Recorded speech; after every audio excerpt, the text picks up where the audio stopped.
கால் பாதத்தில் நகமெல்லாம் அல்லது பாதங்களே டோட்டலாகவே வந்து பிளாக்காக மாறிட்டு வர்ற மாதிரி வாஷ் பண்ணிட்டு இருக்கீங்களா? அப்போ தயவு செய்து இந்த பதிவை முழுசாக பாருங்கள்.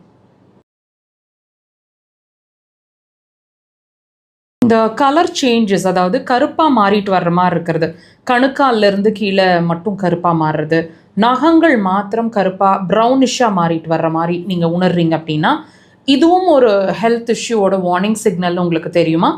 உங்களோட லிவர் ப்ராப்ளமில் இருந்துகிட்ருக்கு. அதாவது லிவரோட மெயின் ஃபங்க்ஷன் அப்படிங்கிறது டீடாக்சிஃபிகேஷன் அப்படிங்கிறது நிறைய பேர் நமக்கு தெரிஞ்சிருக்கோம், நம்ம படிச்சிருப்போம். ஸோ இந்த டீடாக்சிஃபிகேஷனை தினசரி எவ்ரி செகண்ட் அது நம்ம பாடியிலேருந்து டீடாக்சிஃபை பண்ணிகிட்டே இருக்குது, நம்ம பிளட்டை ப்யூரிஃபை பண்ணிகிட்டே இருக்குது. ஸோ இந்த இம்ப்யூரிட்டிஸ் அப்படிங்கிற ஒரு விஷயம் உங்களோட பாதங்கள்லையோ உங்களோட வேறு எங்கேயாவது ஸ்கின்லேயோ காட்ட ஆரம்பிக்குது அப்படின்னா லிவர் வந்து சரியான முறையில் டீடாக்சிஃபிகேஷன் பண்ண மாட்டேங்குது அப்படிங்கிறது தான் அது உங்களுக்கு தெரியப்படுத்தக்கூடிய விஷயம், நீங்கள் பார்க்கக்கூடிய உணரக்கூடிய விஷயம். ஸோ இதை வந்து நீங்கள் ஒரு வார்னிங் சிக்னலாக எடுத்துகிட்டு, அதாவது உங்கள் லிவர் உங்களுக்கு சொல்லக்கூடிய வார்னிங் சிக்னலாக எடுத்துகிட்டு ட்ரீட்மெண்ட்டை ஸ்டார்ட் பண்ணணும்.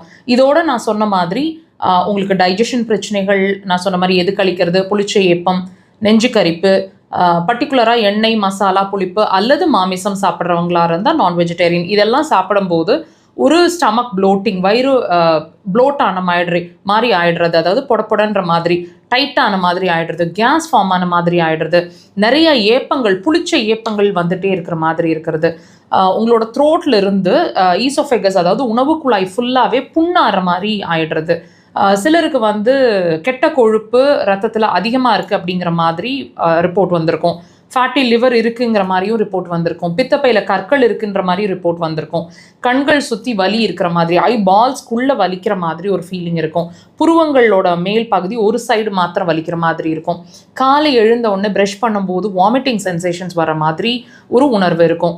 இதெல்லாம் இருக்குங்க. நெகட்டிவ் தாட்ஸ் நிறைய இருக்கும். இதெல்லாம் அடுத்தடுத்த நிறைய, அதாவது நீங்கள் கவனிச்சு பாருங்கள், நீங்கள் நிறைய பேசணும்னு விருப்பப்படுவீங்க, நிறைய பேசிகிட்டே இருப்பீங்க, டாபிக் வந்து அடுத்ததுக்கு போயிட்டே இருக்கும், பேசிகிட்டே இருக்கிற மாதிரி நிறைய உங்களோட ஸ்பீச் வந்து அடுத்ததுக்கு போயிட்டே இருக்கும், ஒரு ஃபுல் ஸ்டாப் வைக்கிறதுக்கு உங்களுக்கு இருக்காது. இதெல்லாம் நீங்கள் தயவுசெய்து வாட்ச் பண்ணுங்கள். இதெல்லாம் நெகட்டிவ் சைன்ஸ் இல்லைங்க. உங்களை நீங்கள் கிரிட்டிசைஸ் பண்ணிக்க வேண்டிய அவசியம் இல்லை, நெகட்டிவாக எடுத்துக்காதீங்க. இது எல்லாமே உங்களோட பாடி உங்களுக்கு சொல்லிட்டு இருக்கக்கூடிய ஒரு வார்னிங் சிக்னல்.